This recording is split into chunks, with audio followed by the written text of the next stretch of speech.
साहेब आम्ही गरीब माणसं, आम्ही काय करायचं सांगा बरं तुम्ही. राजकारणी म्हणा किंवा आजूबाजूचे सपोर्टिंग म्हणा किंवा काही गोष्टीचा दबाव आणून या गरिबांवर अत्याचार होऊ राहिला.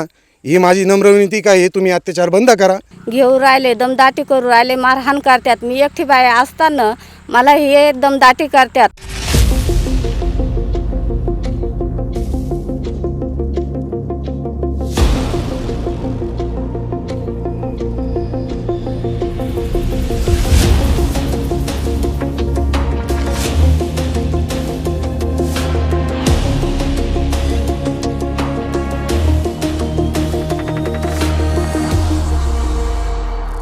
नाशिक जिल्ह्यातील त्र्यंबकेश्वर तालुक्यातील मौजे माळेगावमध्ये गरीब शेतकऱ्यांच्या जमिनीवर कब्जा करणाऱ्यावर कायदेशीर कारवाईसाठी प्रशासनातील काही अधिकारी डोळेझाक करत असल्याचा गंभीर प्रकार उघडकीस आला आहे.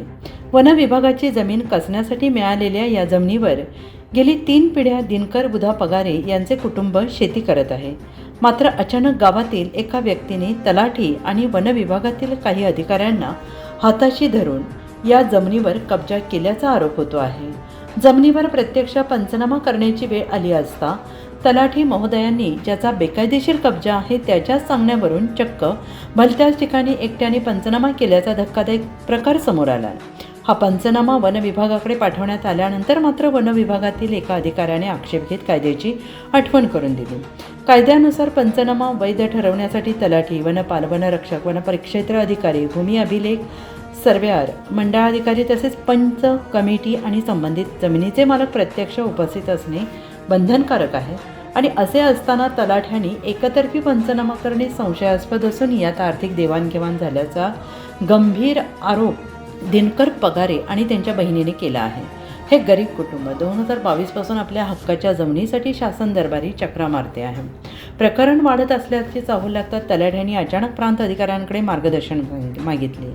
त्यानंतर संबंधित जमीन दिनकर बुधा पगारे यांच्याच मालकीची असल्याचे स्पष्ट झाल्याने तलाठ्यांच्या भूमिकेवर अधिकच संशय निर्माण झालेला आहे. या सर्व गंभीर प्रकरणात दिनकर पगारे यांनी संबंधित तलाठ्याला तात्काळ निलंबित करावे, अन्यथा येत्या 8 दिवसात आम्ही जिल्हाधिकारी कार्यालयासमोर संपूर्ण कुटुंबासह आत्मदहन करू असा इशारा दिल्याने तालुक्यासह जिल्ह्यात खळबळ उडाली आहे. माझं नाव तुषार भैरू नेटवटे. माझे मामा दिनकर बुधा पगारे हे माझे मामा, यांना हे जाग्यावरून हाकलून द्यायचे कार्यक्रम करता ये दमदाटी, आणि यांना यांची हक्काची जागा मिळावी ही माझी नम्र विनंती आहे. आणि यांना हक्काचे काही गोष्टी भेटावा ही दमदाटी न करता तुम्ही सरकारने आम्हाला या पद्धतीने आम्हाला हकदार नेऊन द्यावा ही माझी नम्र विनंती आहे. एवढे ते जमीन देत नाही. किती वर्षापासून जमीन करीत होते? हे 3 पिढी झाल्यामुळं 3 पिढी करीत होते. आता हे बहीण करता, मामा करता, आता मामा करता 2026 पर्यंत, म्हणजे आता 3 वर्षापासून आम्हाला जागा करायला भेटू नाही राहिली. हे दमदाटी देऊन काही गोष्टी राजकारणी म्हणा किंवा आजूबाजूचे सपोर्टिंग म्हणा किंवा काही गोष्टीचा दबाव आणून या गरिबांवर अत्याचार होऊ राहिला.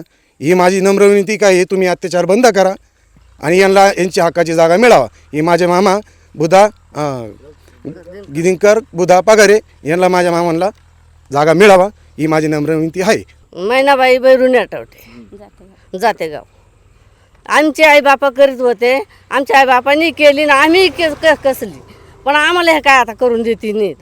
आम्हाला त्याच्या मागे ते म्हणतात आम्हाला करायची आमची जमीन आहे. तुम्हाला किती साली जमीन भेटेल? ही आता आमच्या आईबापाच्या टायमाला भेटेल. आता आम्हाला काय सांगायचं, आजोबा करायचा, आजोबा झाला माझे आईबापा करायचे, आई वडील करायला लागले, माझे भाऊ करू लागले, मग भाऊ करू लागले, आम्ही करू लागलो. हे करून देते नाही आम्हाला, मारहाण करतात. आणि तुम्ही कुठं दाद नाही मागितली का तलाट्याकडं, तहसीलदाराकडे? सगळ्याकडे गेलो आम्ही, पण आम्हाला काही कोणी साथ दिली नाही. साहेब आम्ही गरीब माणसं, आम्ही काय करायचं सांगा बरं तुम्ही. किती वर्षापासून चालू आहे? तुम्ही दात किती वर्षापासून मागताय? आम्ही आज 4 वर्षापासून मागवते. 4 वर्षापासून आम्हाला करून देते नाही. ही दमदाटी करून आम्ही एकदा आलो इथं करायला आलो तर आम्हाला मारहाण यांनी करायला लागली. मग आम्ही घरी निघून गेलो. आमच्या पाठीमागं कोणी नाही.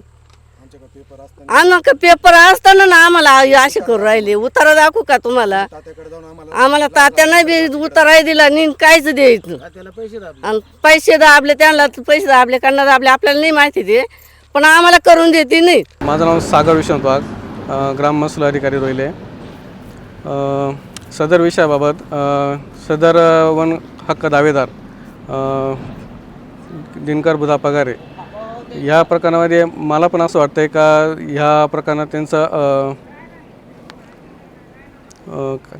त्यांची जी जमीन आहे ती त्यांना मिळावी असं माझी पण इच्छा असून त्याबाबत ज्या बी कायदेशीर तरतुदी असतील त्या पूर्ण करायला आम्ही तयार आहोत. गीता नंदू जगताप, माळेगाव.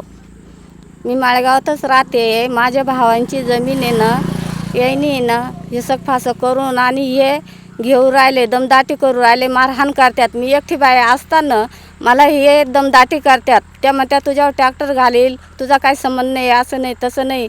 माझे आईची आणि माझ्या भावाची जमीन कशी तर आम्ही पहिल्यापूर्वीपासून आलो आहे. ही आम्हाला जमीन तुम्ही मिळवून द्यावा अशी तुम्हाला विनंती आहे. कारण हे ना शेजारी यांची जमीन काय यांच्या हक्काची नाही, ही आमच्या हक्काची. आम्हाला या आमचा कब्जा आम्हालाच पाहिजे अशी तुम्हाला ही विनंती आहे. तुम्ही कोणाकडे गेले आतापर्यंत? मी सर्वांकडे गेले. कुठं? मी तात्याकडे गेले, आपल्या फॉरेस्टरकडे गेले, मी प्रत्येक ऑफिसला गेले. माझे पेपर एकदम क्लिअर आहे. त्या म्हणत्या तुमचा कब्जा आहे ना, तुमचाच कब्जा आहे तो तुम्हीच मिळवा म्हण. असं कसं? हां, तर मग ते बोलायला लागले का म्हणे हा कब्जा तू हक्काचा आहे, हा कब्जा तुझाच आहे, तूच घे आणि हा कब्जा त्याला काही द्यायचा नाही पोलीस म्हणे. स्टेशनला गेले होते का? हो, पोलीस स्टेशनला गेले होते. काय त्यांनी सांगितलं का म्हणे आम्ही जाऊन आलो. त्यांनी सांगितलं का बा आम्ही येतोय, पण ते काय आलेच नाही. मग याच्या पुढं मग मी काहीच केलं नाही. मग पोलीस स्टेशनपर्यंत गेलेच नाही परत. शेवटी तुमच्या मग तुमच्यापर्यंतच मला यायला लागलं. तुम्ही हे सर्व काही ना हे आमचा कब्जा आहे, हा आम्हालाच मिळून द्या. आमचे आई वडील होते त्या दिवसपासून आम्ही करीत होतो, तर याने अडथळा घातला. हे मी भात प्याराय आलो होतो, त्याने काही घुसून दिलं नाही. काय हे किती वर्षापासून जमीन तुमच्याकडे होती? पण तिसरी पिढीचा. म्हणजे आजोबा गेले, आजोबा आई गेली आणि यांची तिसरी पिढी. हा, तिसरी पिढी. आणि मग कधी तुमच्याकडून घेतली त्यांनी? 4 वर्षापासून. 4 वर्ष. कोविडनंतर जागतिक पर्यटन क्षेत्रात तब्बल 70% वाढ झाली आहे. या वाढीमुळे हॉटेल मॅनेजमेंट आणि हॉस्पिटॅलिटी इंडस्ट्रीमध्ये मोठ्या प्रमाणावर करिअरच्या नव्या संधी निर्माण झाल्या आहेत. आणि जर तुम्ही या क्षेत्रात आज पाऊल टाकले तर तुमचं भविष्य नक्कीच उज्ज्वल आहे. हीच संधी आहे AH इन्स्टिट्यूट सोबत. नाशिकमधील एक विख्यात एअरलाईन आणि हॉटेल मॅनेजमेंट इन्स्टिट्यूट इथे उपलब्ध आहेत विविध courses. Hotel management, tourism, bakery and confectionery आणि इंटरनॅशनल डिप्लोमाज, ज्यामुळे मिळतात ग्लोबल करिअरच्या संधी. इथे मिळतं प्रॅक्टिकल ट्रेनिंग, 100% प्लेसमेंट आणि अनुभवी फॅकल्टीज कडून मार्गदर्शन. सगळं काही एका छताखाली. AH इन्स्टिट्यूट, जिथे तुमची आवड, स्वप्न आणि मेहनत मिळवते जगभरात उंच भरारी. आजच नाव नोंदणी करा आणि सुरू करा तुमच्या करिअरच्या ग्लोबल जर्नी.